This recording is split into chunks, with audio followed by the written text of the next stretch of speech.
दोस्तों एक सिंपल सा सवाल है जो ट्रिग्नोमेट्री का सवाल है, और इस तरह के सवाल जो है परीक्षा में आते हैं, चाहे एकेडमिक हो चाहे नॉन एकेडमिक हो। अगर परीक्षा में आ रहे हैं इस तरह के सवाल तो उसको हल करने में हमारी जिम्मेदारी बनती है कि हम अच्छे से हल करें और सही उत्तर बना करके आएँ। अगर गलत उत्तर बना करके आते हैं तो हमारे नंबर निश्चित तौर पर कट जाते हैं और हमको सिलेक्शन होने से बाहर होना पड़ता है। तो सीधी सी बात है, यहाँ पर जो सवाल लिखा हुआ है कह रहा है कि एक पेड़ है और इस पेड़ को कहीं से काट दिया गया है या टूट गया है। अगर यहाँ से टूट गया है तो टूट करके जब ये गिरा है तो यहाँ पे जैसे आधार से टिका हुआ है यानी जमीन से टिका है तो 30 डिग्री का कोण बना रहा है। मतलब जब 30 डिग्री का कोण बना रहा है तो जिस बिंदु पे टिका है यानी सी बिंदु पे, वहां से लेकर के पेड़ की जड़ तक मतलब आधार तक की दूरी जो है वो 8 मीटर है। हमको पता लगाना है कि इस पूरे पेड़ की जो है ऊंचाई कितनी है, ये पूरे पेड़ की ऊंचाई कितनी है। तो जब पूरे पेड़ की ऊंचाई हमको पता लगाना है तो हम ये पता लगाएंगे कि इसके बराबर कौन होगा। तो ये वाला जो लाइन है ऊपर से नीचे तक, यानी ये इसको मान लो यम मान लो, कोई दिक्कत नहीं है। अगर यम मान लेते हैं, इसकी ऊंचाई अगर यहाँ से टूट गई ये पेड़ और टूट करके गिर गया तो AC के बराबर होगा। तो सीधी सी बात हम AM बराबर AC कर सकते हैं, क्योंकि वही लंबाई होगी जो टूट करके गिरी है और इस पर टिकी है, ये वही लंबाई होगी, कोई अलग से लंबाई नहीं होगी। वीडियो पर बने रहिएगा। हम शुरू कर रहे हैं इस सवाल को बताना, क्योंकि ये ट्रिग्नोमेट्री का सवाल है और बहुत जरूरी सवाल है। ऐसे सवाल हमेशा अक्सर करके पूछा जाता है कहीं ना कहीं से। इस सवाल को हमको पता लगाना है। अगर हम यहाँ पे AC को मानेंगे कि भैया AC पता लगाना है और AB पता लगाना है, तो इसमें कर्ण ये हो जाएगी, कर्ण वाली मतलब हाइपोटेन्यूस वाली ये साइड हो जाएगी और ये वाला साइड लंब वाला हो जाएगा, ये वाला साइड लंब वाला हो जाएगा। तो ये कर्ण वाली जो साइड है और लंब वाली साइड है, इसमें दोनों साइड को हमको पता लगाना है। भैया जब AC हमको पता हो जाएगा तो इसको खड़ा कर देंगे, और जब इसको खड़ा कर देंगे तो हमको पूरा चीज, पेड़ की लंबाई जो है हमको पता हो जाएगी। पेड़ की लंबाई पता हो जाएगी तो बस उत्तर ही लग जाएगा। भैया अगर AC हमको पता हो जाएगा तो पेड़ की लंबाई पता हो जाएगी। कब? जब AB भी निकालेंगे, क्योंकि AB तो दिया नहीं है। तो सबसे पहले निकालेंगे कि कर्ण और ये आधार है। तो देखिए 30 डिग्री है तो कर्ण बटे आधार करेंगे तब हमारा काम होगा। तो लिखोगे कर्ण बटे आधार। तो देखो भैया कर्ण बटे आधार किसका मान होता है, इसका एक सूत्र है। अगर इसको लगाने पर दिक्कत हो तो एक चीज ध्यान रखिए, यहां पे ध्यान रखिए लाल बटे कका।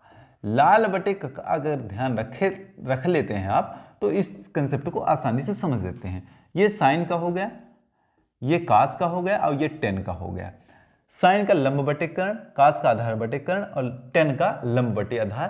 कासेक सेक और काट का सीधे इसका अपोजिट कर देते हैं, उल्टा कर देते हैं, तो उसका मान निकल जाता है। आधार बटे कर्ण, साइन कास टेन, कासेक सेक, ये सेक का मतलब है। देखिए बड़ी आसानी से, तो अपन निकालेंगे सेक 30 डिग्री।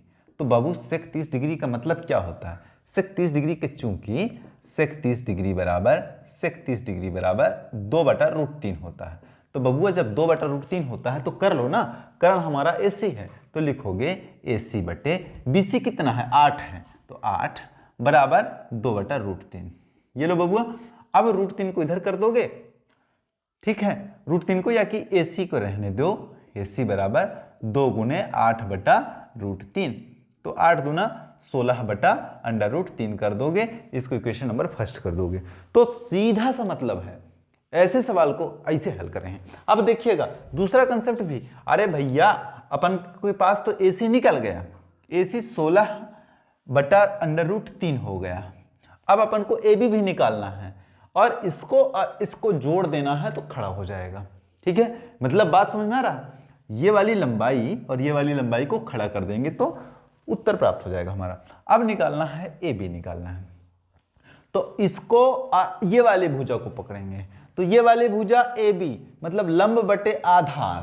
तो लंब बटे आधार किसमें होता है? लंब बटे आधार 10 में होता है। तो पकड़ेंगे लंब बटा आधार। ये लो भैया, अब चाहे लिखो और चाहे ना लिखो। तो लंब हमारा कितना है देखिएगा, लंब हमारा है AB। तो लिख दोगे बबुआ AB बटे जो बेस है हमारा, बेस कितना है 8 है, 8 बराबर कितने, किसका मतलब है 10 का, तो लिखोगे 10/30। अब बबुआ जब 1030 का मतलब AB बटे 8 है तो AB बराबर निकाल लोगे, तो सीधी सी बात है AB का मतलब निकल जाएगा हमारे पास। तो क्या निकालोगे, AB बराबर 1030 का मतलब कितना है, 1030 का मतलब 1/√3 होता है। 1030 is equals to 1 divide by √3।